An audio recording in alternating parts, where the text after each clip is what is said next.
യാത്ര പറഞ്ഞ് പോയല്ലേ ചേട്ടായി? ചോറ് വാരി തന്നിട്ട് നീ കണ്ടോ?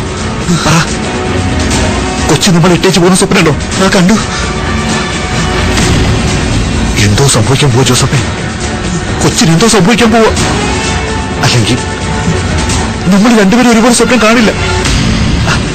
അങ്ങനെ ഇതുവരെ ആർക്കും സംഭവിച്ചിട്ടില്ല. ശരിക്കും കൊച്ചു നമ്മളോട് യാത്ര പറഞ്ഞാണോട്? നമുക്ക് നാട്ടിലേക്ക് പോവാൻ ചേട്ടായി. എനിക്കിപ്പോ കാണാം കൊച്ചിനെ. പോകാം. ഈ ചേച്ചന്റെ അടുത്ത് ചേട്ടായിമാരുണ്ടല്ലോ, നമുക്ക് പോവാം. നേരെ ഒന്ന് വെളുക്കട്ടെ.